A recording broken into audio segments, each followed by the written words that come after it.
வணக்கம். ஐ.எஸ்.உ. வெங்கடேசன் அவர்கள் எழுதிய வீரயுக நாயகன் வேல்பாரி பகுதி 55.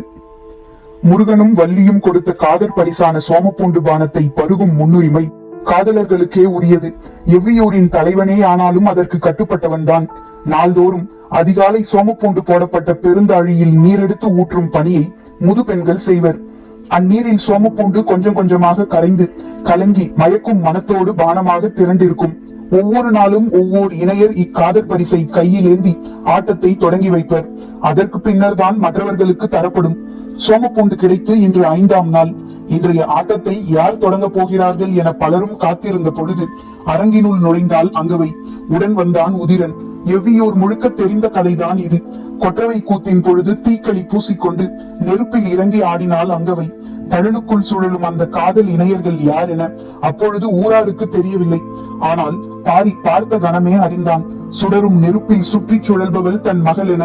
ஆனால் அங்கவையோடு இணைந்தாடும் ஆடவன் யார் என்பதுதான் பாரிக்கு தெரியாமல் இருந்தது. அதுவும் அடுத்த சில நாள்களிலேயே தெரிந்துவிட்டது. பேரழி வேட்டையின் பொழுதே உதிரன் பாரியிடம் சிக்கிவிட்டான். அவனது உடல் மொழி கண்டே உண்மை அறிந்தான் பாரி. இச்செய்தியை அறியும் முன்பே கபிலரை பார்த்து கொள்ளும் பொறுப்பினை உதிரனுக்கு கொடுத்திருந்தான் பாரி. இயல்பாய் அமைவதை கூட இயல்பானது என ஏற்றுக்கொள்ள முடியாத காரணத்தோடு இயங்கும் ஆற்றல் காலத்துக்கு உண்டு. பாரி தனது இயல்பின் வழியே இணையருக்கான வழித்தளத்தை சட்டமிட்டு கொடுத்திருந்தான். கபிலரிடம் பாடம் கேட்க எந்நேரமும் அவரின் குடிலில் அங்கவை இருந்தால் அவருக்கு உதவி செய்ய அங்கேயே இருந்தான் உதிரன்.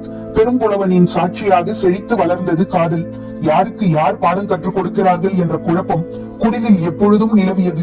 அங்கவையை போன்ற அறிவில் சிறந்த மாணவிக்கும் உதிரனை போன்ற அழகு நிறைந்த வீரனுக்கும் இடையில் மொழி கற்றுத்தரும் புலவன் சிக்கியிருந்தான். பெரும் புலவனை உருட்டியும் மறைத்தும் விழுங்கியும் விளையாடும் விளையாட்டு கால நேரமின்றி நடந்து கொண்டிருந்தது. அவர்கள் இருவரும் காதல் கொண்டுள்ளனர் என்று கபிலரும் அறிவார். எனது குடிலில் இருக்கும் பொழுது கல்வி அறிதல் தாண்டி சிறு கவனச்சிதறல் கூட அங்கவையிடம் இருந்ததில்லை. அதே போலத்தான் உதிரனும் எனக்கான பணியை செய்வதை தவிர வேறெதிலும் ஈடுபாடின்றி விலகி நிற்பான் என்று அவர்கள் இருவரை பற்றியும் பெருமையோடு மற்றவர்களிடம் கூறுவார் கபிலர். பெரும் புலவனே ஆனாலும் காதலர்களின் விளையாட்டில் தான் என்னவாக இருக்கிறோம் என்பதை கண்டறிய முடியாதுதானே. கபிலர் பார்ப்பதை மட்டுமே உண்மை என நம்பியிருந்தார். அவர் பார்க்காத பகுதியில்தான் உண்மையின் முழுமை இருக்கிறது என்பதை அவர் அறியவில்லை. அவர்கள் இருவரும் காதல் கொள்கிறார்களா என்ற ஐயம் பலமுறை கபிலருக்கு வந்துள்ளது. ஏனென்றால் அவர்கள் இருவரும் தங்களுக்கு இடப்பட்ட பணியினை தவிர வேறெதையும் செய்வதில்லை என்று அவர் நம்பினார். கபிலரை கண்ணை கட்டி விளையாட்டு காட்டியதுதான் அவர்களின் காதல் செழித்திருந்ததன் அடையாளம். புலவன் மனங்களுக்குள் ஊடுருவ தெரிந்தவன். அங்கவையின் கண்ணை பார்த்தே கதையை சொல்லும் ஆற்றல் கபிலருக்கு உண்டு. ஆனாலும் அவரால் இவர்கள் பேசிக்கொள்ளும் மொழியை புரிந்து கொள்ள முடியவில்லை.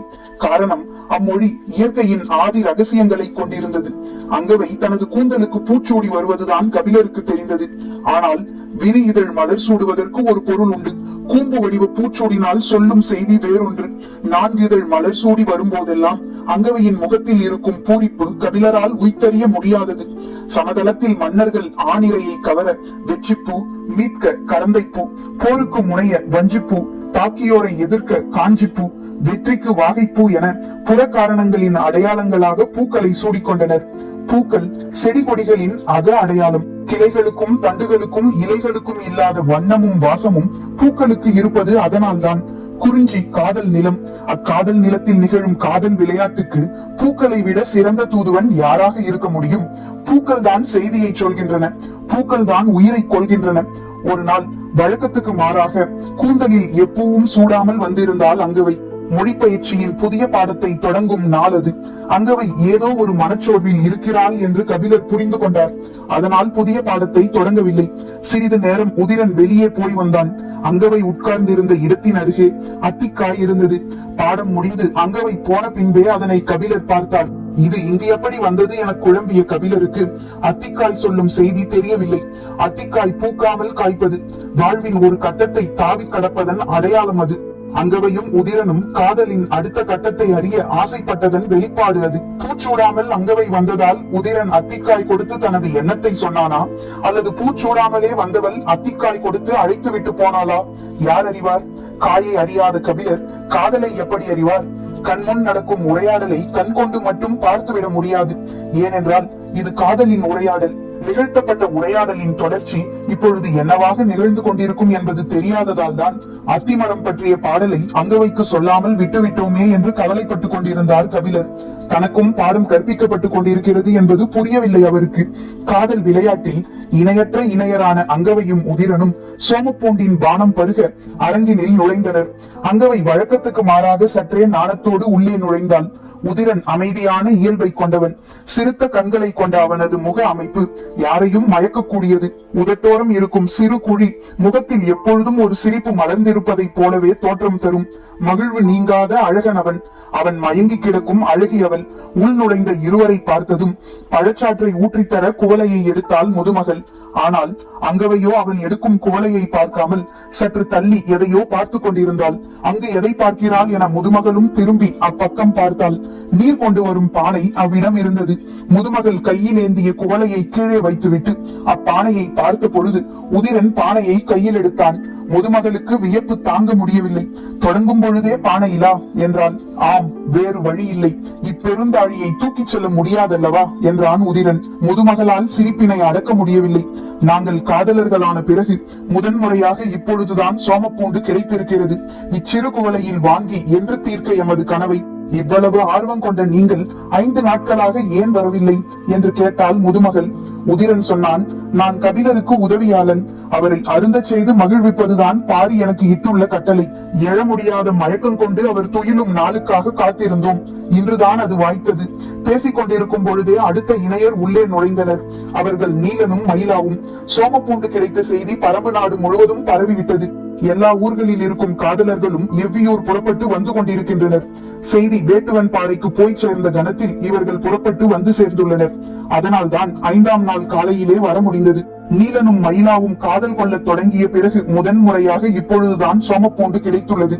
அரங்கினுள் முதலில் நுழைந்தான் நீலன். தொடர்ந்து மயிலா வந்தாள். மயிலாவை பார்த்ததும் முதுமகளுக்கு உள்ளுக்குள் சிறு அச்சம் எட்டி பார்த்தது. நீலன் அதிசிறந்த வீரன் என பரம்பெங்கும் அறியப்பட்டவன். அவனை வீழ்த்திய வல்லமை கொண்டவளை பற்றி அதைவிட அதிகமாக அனைவருக்கும் தெரியும். அரங்கினுள் நுழைந்ததும் சோமப்பூண்டின் மனம் நீலனின் மூக்கில் ஏறியது.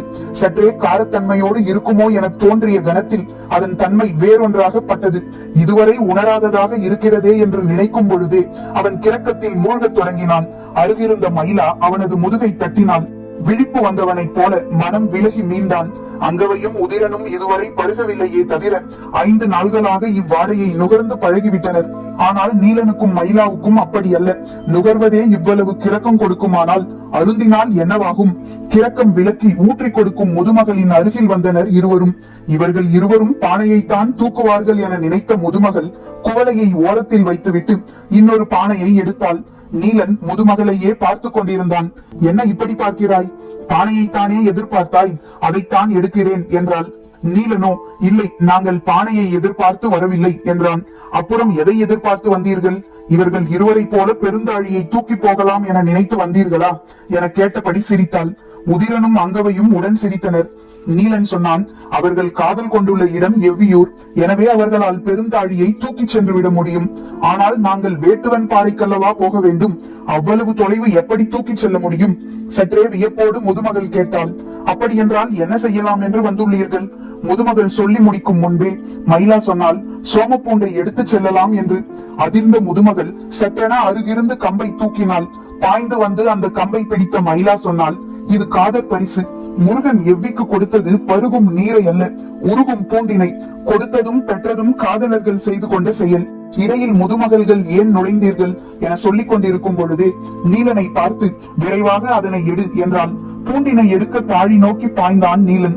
எங்கிருந்து அப்படி ஒரு குரல் வந்ததென தெரியாது. அரங்கமே அதிரும்படி பெருங்குரல் கொடுத்தாள் முதுமகள். குரல் கேட்டதும் வெளியில் இருந்த வீரர்களும் மற்ற முதுமகள்களும் உள்ளே நுழைந்தனர். என்ன நடந்து கொண்டிருக்கிறது என யாருக்கும் புரியவில்லை. யாரையும் கட்டுக்கடங்காமல் செய்யும் ஆற்றல் இப்பூண்டு பானத்துக்கு உண்டு. அதன் மனம் உருவாக்கிய கிறக்கமே இவ்வளவு வெறி கொள்ளச் செய்கிறது.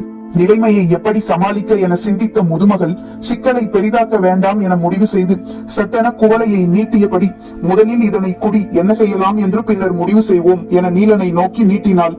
அவனது மூக்கிற்கு மிக அருகில் ஏந்திய குவளைக்குள் இருந்து மேலெழுந்த மயக்கம் மூக்கினுள் ஏறி உச்சந்தலையை முட்டியது.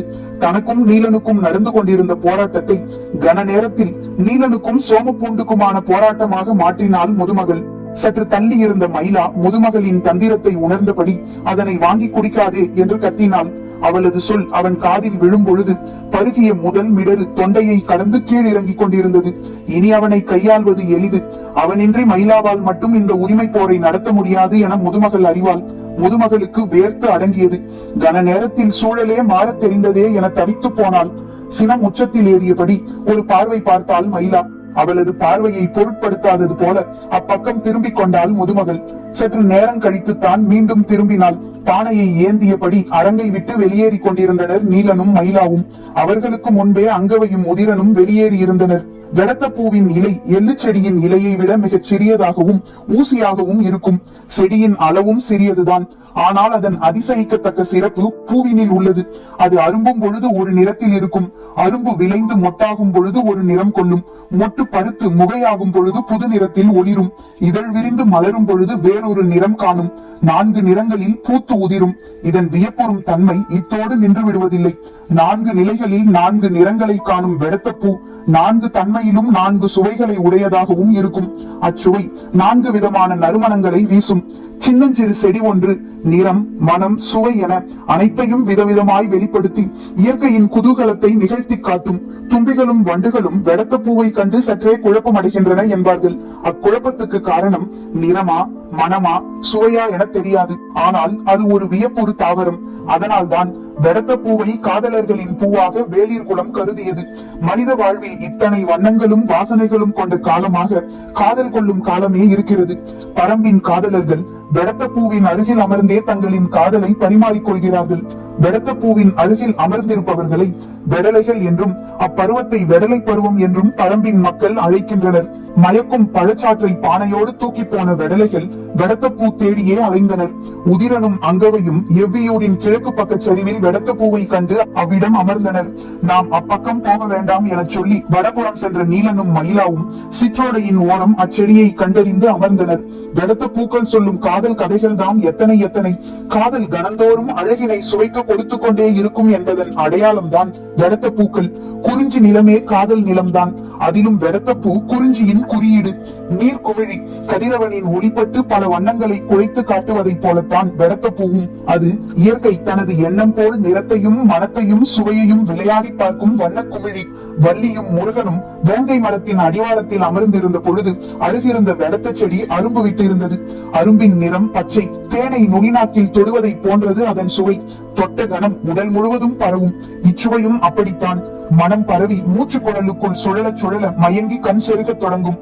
முதலில் அந்த மனம் வள்ளி கூந்தலில் சூடியுள்ள பூவில் இருந்துதான் வருகிறதோ என நினைத்தானாம் முருகன். தோளிலே சாய்ந்திருந்த வள்ளிக்கோ முருகனின் தனித்த மனம் இதுதானோ என்று தோன்றியதாம். வள்ளியின் கூந்தலுக்குள் அந்நறுமணம் தேட முருகன் முற்பட்ட பொழுது முருகனின் உடலுக்குள் அதனை தேடத் தொடங்கினாள் வள்ளி. காதல் இப்படித்தான் தேடலில் தொடங்கி தொலைவதில் முடிவடையும். அவர்கள் இருவரும் கண்டடையாமலே தொலைந்து போயினர்.